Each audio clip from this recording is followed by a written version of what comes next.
Meena here, extending a very warm welcome to my channel Grow Joyfully. In 4 videos, I am sharing certain facts about worms, understanding them, and applying them diligently. I hope you have seen the first 3 videos. In this video, the last in the series, I am going to talk about predators of the worms, the signals given by the worms, and also how to do vermicomposting in a relaxed fashion without anxiety. Worms have enemies too. A few species of predatory mites and ants, birds, moles, they love to eat worms. But in indoor context, we need to be more worried by the menace that is caused by centipedes, rodents, and lizards. The best way of handling these is to ensure that they do not get access to enter into the bin at all. Please keep your indoor bin in a place, in a spot which is away from centipedes, rodents, and lizards. If you find them, please take action immediately and get them removed. And always keep the worm bin covered. An interesting fact about worms is that they give explicit visible signals very promptly. They simply don't touch the food which is not yet ready for their absorption. If they simply don't like the food, they don't touch it at all. There are some issues with the ambience. Either worms do not come to surface at all, they are all huddled at the bottom, or all the worms try to escape from the bin and all of them are on the surface. Worms looking skinny is another signal that we have to watch for and take action immediately. Favorable conditions in a mature bin, we usually find worms with uniform population density. What I mean is, we find adults, young ones, tiny tots, as well as cocoons. When something goes out of balance, we find that this is disturbed, so we may find only adults or we may find only tiny tots. There are 3 more signals which worms give on which we need to take action immediately. The first one is balling of the worms. It's very tragic to see this. Worms ball together in times of danger.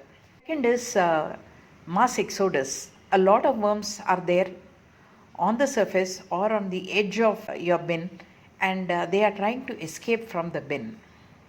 And the third unfortunate signal is you find worms dying en masse, either on the top surface of the bin, or you find them struggling to come outside the bin and on the floor they are dying.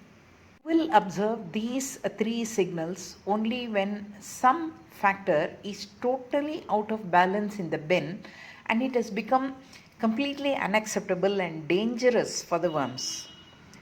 These factors could be related to temperature, moisture, too much of greens, or acidity. Taking action immediately is very, very crucial. At the same time, prevention is always better than cure, and hence try to provide the right kind of food, ambience, and shelter to the worms so that you don't see these signals at all. We don't have to make any special effort in order to look for these signals. As and when we give the feed, maybe once or twice a week, when we open the bin, please stay alert to look for these signals and take action appropriately.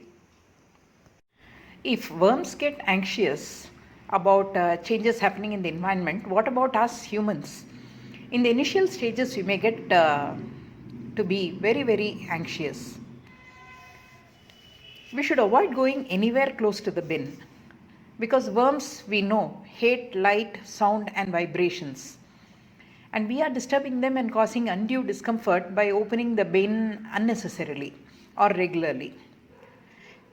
To be very frank, as a newbie, I found this particular point to be the most difficult one to learn, to assimilate, and to practice.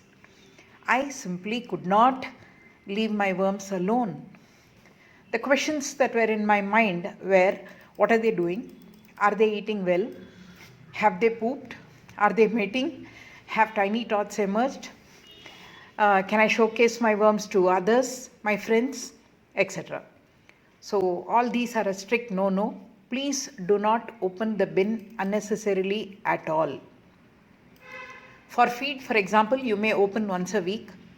and once in 2 days or one every day in summer, you may open the bin to ensure that the cloth piece placed on the surface remains moist. That's about it. And learn to make all the observations like moisture, temperature, smell, presence of worms on the surface, etc. very quickly when you open the bin, and close the bin also pretty fast. I do hope that the worm facts and the applications that I have shared in the 4-part series are useful to you. Understanding the facts and practicing them diligently always has helped me a lot in terms of getting very good increase in population of the worms as well as good quality vermicompost. I wish you all a very joyous vermicomposting journey in urban context. Thank you for watching my videos. Have a great day.